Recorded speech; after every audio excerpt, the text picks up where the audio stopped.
There are clubs that build aeroplanes and there are clubs that build boats, but SME has a bit of everything. We have people who build clocks, we have people who restore old cars, we have people who build steam engines, we have people who build stationary steam, people who build trains, people who build traction engines, and people who just come along to listen to the lectures and for the social thing. You get exposed to a huge range of people, and there's a huge range of talent that you can ask. You know, if you want to know how to cast aluminium or how to grind high-speed steel, there are always 4 different opinions around as to how you should do it. And SME is a bit special in that respect. I think more special than other societies. It's very much a community, kindred spirits.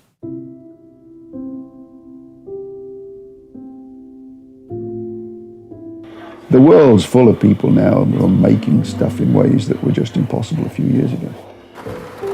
You know, there's always going to be that mixture of people who think that if you don't make your own castings and machine them with files and cold chisels and hammers, you're not doing it properly. And the other half who think that, you know, the right way to do it is to use a laser and you know, increasingly things like 3-dimensional printing are coming along and changing the way everybody works.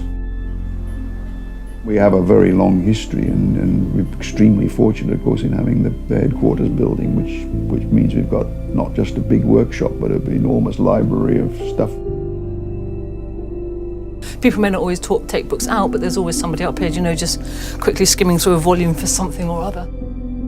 I mean, I find myself reading about stuff that I have absolutely no interest in, none whatsoever. And then you'll find 3 hours later you've actually really enjoyed reading about the cemeteries and what sits in Dresden or Trowbridge or wherever it is, you know, thinking, it's all gone. It's something different, it's information, you know? Because I think people, when they can get engrossed in things, they can just get tunnel vision because they just look, oh, I just like locos, I like a certain type of loco, that's it. They forget sometimes that there's a huge world of engineering outside running little locos. I always say that the best time to be at SME is on a Tuesday or a Thursday night when the workshop's just open. Yeah, because, I mean, they have great fun, and it's a laugh, but they get stuff done. Plenty of societies work in temporary buildings or work in rented space, but it isn't somehow the same. It doesn't have quite the same feeling about it. It's probably a bit emotional, but it's kind of steeped in the history of the hobby in the same way that, you know, concert halls are soaked in music and theatres are soaked in great acting. SME soaked in great model engineering. You know, some of the finest model engineers that have ever existed have passed through that building. And it's a lovely place, and it's a lovely place to be.